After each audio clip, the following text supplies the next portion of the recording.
ارشاد صاحب 27ویں آئینی ترمیم کی منظوری کے بعد جو پرائم منسٹر پاکستان نے سپیچ کی ہے، اب خبر یہ ہے کہ جو کابینہ کا اجلاس ہے اب وہ کل ہوگا۔ بہرحال یہ معاملہ ابھی ٹیکنیکلی نہیں سمٹا ہے کیونکہ جو اضافی ترمیم ہے وہ سینٹ پہ دوبارہ جائیں گی، وہاں سے انہوں نے منظور بھی ہونا ہے، لیکن اپیرنٹلی اٹ لکس گڈ کہ گورنمنٹ اس حساب سے اپنا تمام معاملات مینیج کر گئی۔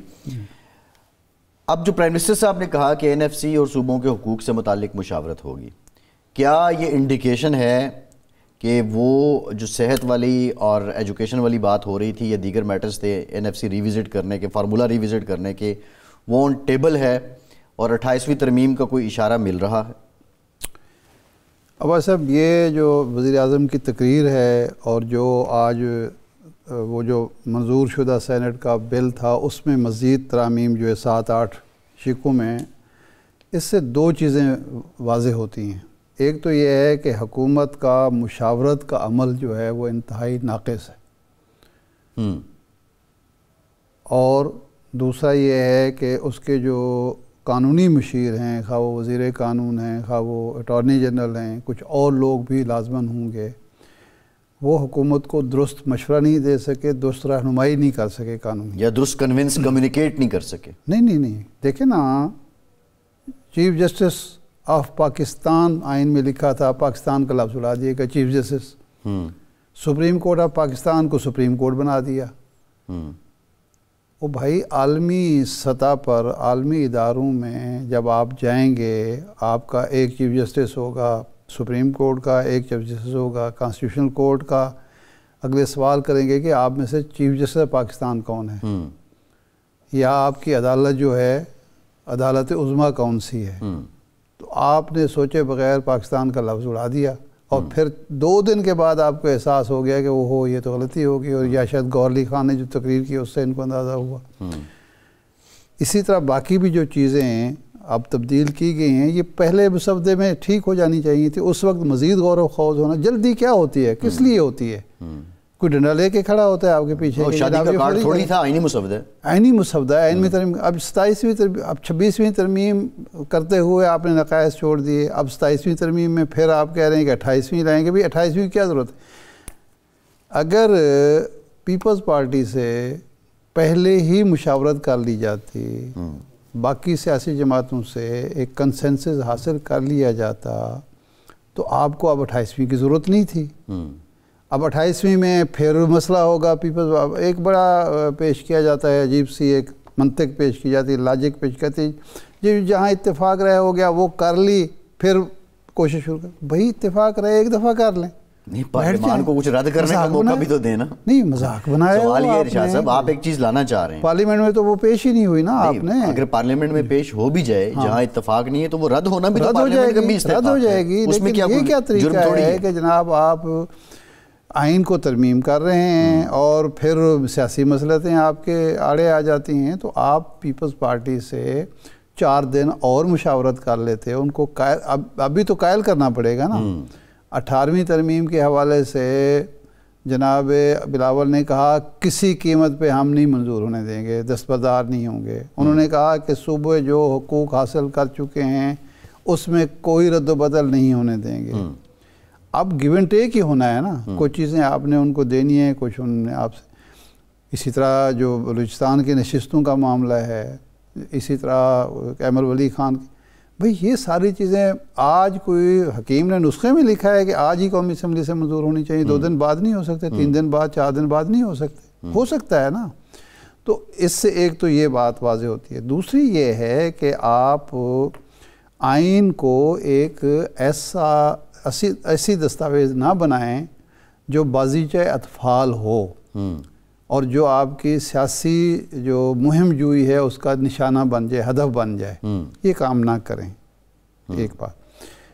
اور جو کام کرنے ہیں پورے مشاورت کے ساتھ، پوری ڈسکشن کے ساتھ، کیونکہ آئین میں یہ لکھا، قانون میں یہ لکھا ہوا ہے کہ جو بھی اس طرح کی چیز ہوگی آپ اس کو پبلک کریں گے اور عوام کی آراء لیں گے۔ آپ وہ کام بھی نہیں کرتے۔ آپ، میں نے پہلے دن بھی کہا تھا کہ یہ آئین کا معاملہ ایسا ہوتا ہے جس پر آپ کو سول سوسائٹی سے، وکلاء ہیں، دانشور ہیں، یونیورسٹیز کے لوگ ہیں، اکیڈیمیا کے لوگ ہیں، صحافی ہیں اور لوگ ہیں، ان سے وسیع تر مشاورت ہونی چاہیے، اور اس کے بعد کیونکہ اس کو ایک اونرشپ ہوگی، جو لوگ آپ کو مشورہ دیں گے اور جن کے مشورے کو آپ قبول کریں گے وہ اس کی اونرشپ ہوگی جی۔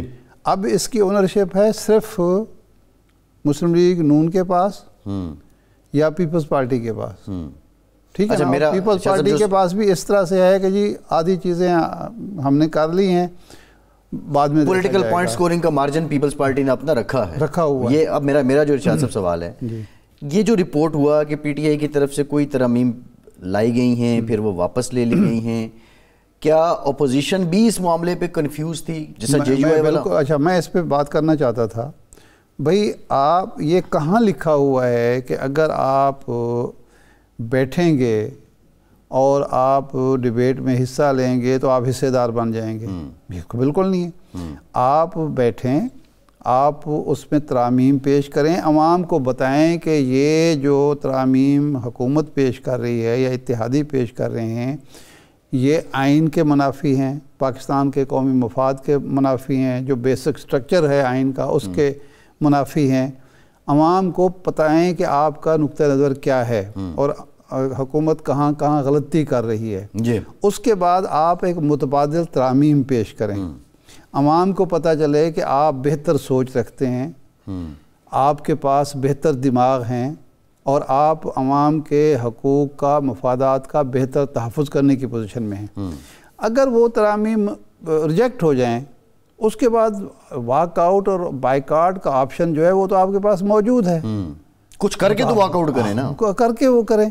آپ کہیں کہ جی آپ کو جو اسمبلی میں بلڈوز کیا جا رہا ہے، آپ ترامیم پیش کر دیں، پبلک کر دیں، سارا کچھ کر دیں، جب وہ رائے شماری کا مرحلہ ہے آپ کہیں کہ جناب ہمیں تو موقع نہیں دیا جا رہا، آپ واک آؤٹ کر جائیں، آپ بائیکاٹ کر جائیں، آپ کہیں کہ جی ہم اس طرح کے عمل کا حصہ نہیں بن رہے، لیکن آپ نے کچھ عوام کے سامنے متبادل رکھا ہی نہیں ہے۔ یہ آپ کا فرض بنتا ہے، آپ کو لوگوں نے ووٹ دیے ہیں، آپ اسمبلی میں بیٹھے ہیں، اسمبلی سے مراعات لے رہے ہیں، تو اسمبلی کے جو کارروائی ہے اس کا حصہ بھی بنیں، اور جہاں ضرورت ہو یہ آپ کا حق ہے کہ آپ بائیکاٹ کریں، آپ وہ واک آؤٹ کریں، آپ کسی خاص سطح پہ آپ حصہ نہ بنیں، لیکن پہلے دن ہی کٹی کر کے بیٹھ جانا میں نہیں سمجھتا کہ یہ کوئی دانش مندی ہے۔ صحیح ہے۔ دیکھیں ماضی میں بھی اپوزیشن جو ہے یہ سارے کام کرتی رہی ہے۔ جی، نواز شریف صاحب کے دور میں بھی اپوزیشن جو تھی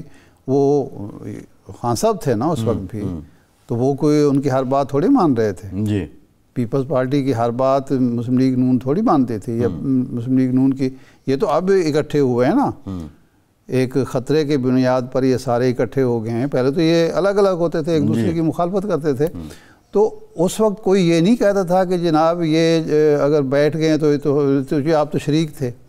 سب کو پتہ ہوتا ہے کہ جی اس معاملے پر اپوزیشن کا نقطہ نظر کیا ہے، کیا اختلاف ہے، لیکن بہتر تجاویز سامنے آنی چاہیے تاکہ لوگوں کو پتہ چلے کہ ایک متبادل قیادت ہے جس کے پاس بہترین دماغ ہیں، بہترین سوچ ہے، قومی مفاد اور قومی حقوق کا، عوامی حقوق کا ان کو ادراک ہے، اور متبادل قیادت کے طور پر وہ آپ کے بارے میں مزید بہتر انداز میں سوچ سکیں۔ یہ 2013-14 میں جب فالتوں کا معاملہ تھا، پیپلز پارٹی نے آل دو حمایت کی تھی، لیکن آج بھی رضا ربانی کے جو آنسو ہیں ان کا حوالہ دیا جاتا ہے۔ ہاں، ویسے وہ عجیب ہی تھا کہ ووٹ آپ حق میں دے رہے ہیں تو آنسو بہانے کا کیا فائدہ؟ نہیں، وہ تو ابھی ایمل ولی خان صاحب نے بھی جو سینیٹ میں سپیچ کی وہ بھی ایسے ہی انہوں نے کیا۔ تو پوائنٹ از دیٹ ارشاد صاحب، جو ہم بات کر رہے ہیں کم از کم آپ کچھ ڈیمونسٹریٹ اپنے اصولی موقف تو رکھیں۔ کہہ رہا ہوں نا، بالکل ان کو متبادل تجاویز عوام کے سامنے رکھنی چاہیے تاکہ جو عوام ہیں ان کو پتہ چلے کہ حکومت کیا غلطی کر رہی ہے، اور جب وہ اپوزیشن کی بات نہیں مانے گی تو پھر بھی حکومت ہی قصوروار ٹھہرائی جائے گی۔ بالکل ٹھیک ہے۔